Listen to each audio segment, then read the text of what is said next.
Hello, আসসালামু আলাইকুম। Welcome to রুকায়াস মা। সবাই কেমন আছেন? আমি আলহামদুলিল্লাহ ভালো আছি। আজকের দিনটা শুরু হয়েছে সুন্দর একটা ওয়েদার দেখে। আর এই তো আমি চা আর পরোটা দিয়ে নাস্তাটা শেষ করলাম। আর এরপর ঘর গুছাতে চলে আসলাম।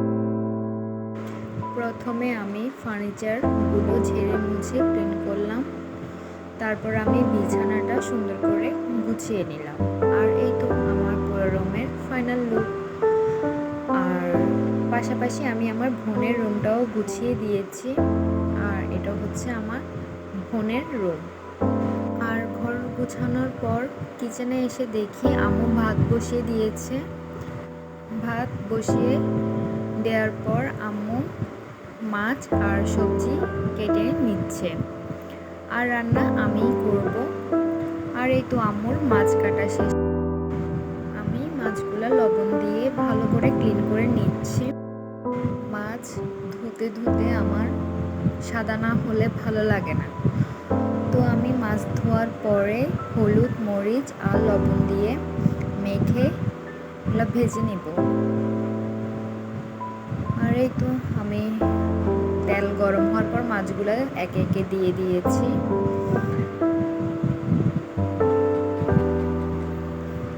তো মাছগুলা এপিট ওপিট ভালো করে ভেজে নিয়েছি। আর এদিকে আমার ছোট টুনটুনির জন্য তরকারি রান্না করার জন্য আলু কেটে নিচ্ছি। আমার মেয়ের তরকারি আমি আলাদাভাবেই রান্না করি, ঝাল ছাড়া।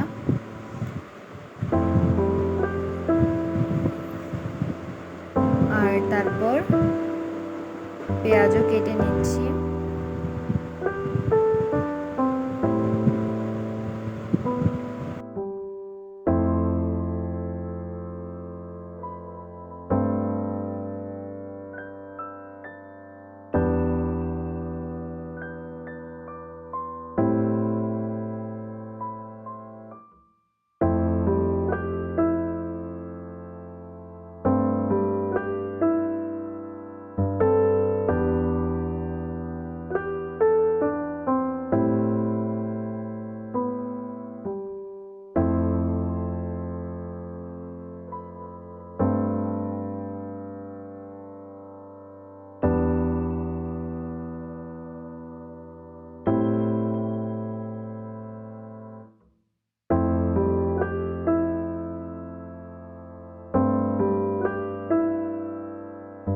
পেঁয়াজ কাটার পাশাপাশি আমি কিছু কাঁচামরিচও কেটে নিয়েছি।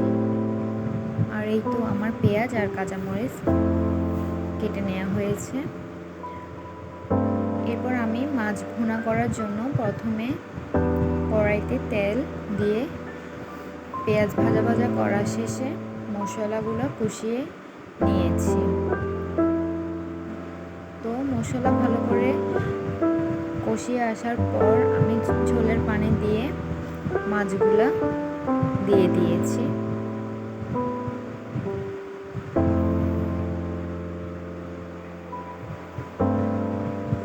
আর একে একে মাছগুলাও দিয়ে দিয়েছি। আর পাশের চুলায় আমার ছোট্ট পাখিটার তরকারিও হচ্ছে।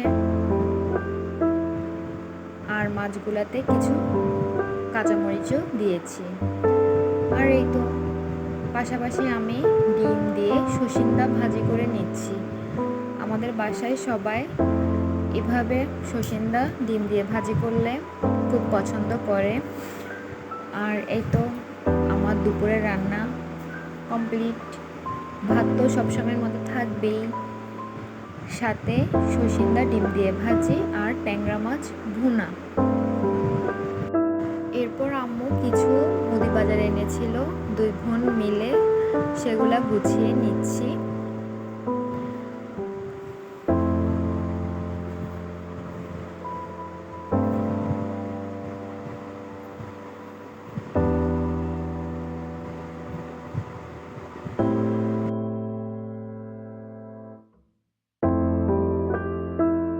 আর এই তো মুদি বাজারগুলো গুছানোর পর পুরো রান্নাঘরটা ভালো করে ক্লিন করলাম। রান্নাঘর পরিষ্কার পরিপাটি থাকলে আমার থেকে ভালো লাগে। আর এই তো আজকে সন্ধ্যায় নাস্তা রেডি করতেছে আমার ছোট বোন। তো ও নুডলস রান্না করবে। তো ফার্স্টে নুডলসগুলো সিদ্ধ করলো, পাশাপাশি পেঁয়াজ, কাঁচামরিচ, টমেটো কেটে নিল। নুডলসগুলো সিদ্ধ হওয়ার পর নুডলসগুলো ভালো করে ধুয়ে নিল। তো এরপর পেঁয়াজ, কাঁচামরিচ ভেজে নেবে কিছুক্ষণ।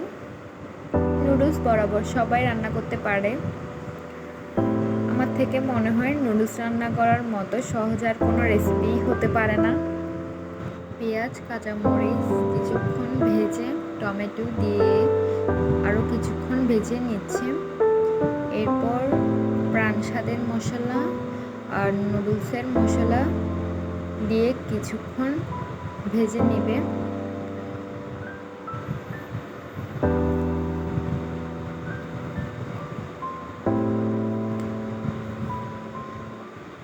এরপর একটা ডিম দিল।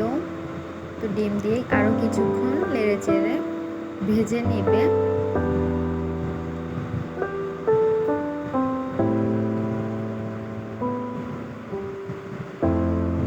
আর এরপর নুডলসগুলো দিয়ে আরও কিছুক্ষণ নেড়ে চেড়ে আমার নুডলস রান্না হয়ে গেল। আসলে নুডলস রান্না সবাই করতে পারে। এরপর নুডলস রান্না করার পাশাপাশি আমার বোন চাও বসিয়ে দিল। এরপর টুকিটাকি যা থালা বাসন হয়েছিল সেগুলো ধুয়ে নিল।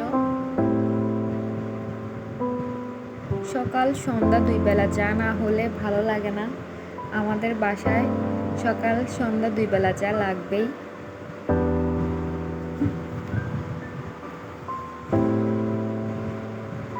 আর এই তো আমার বোন সুন্দর করে চা বানিয়ে নিচ্ছে।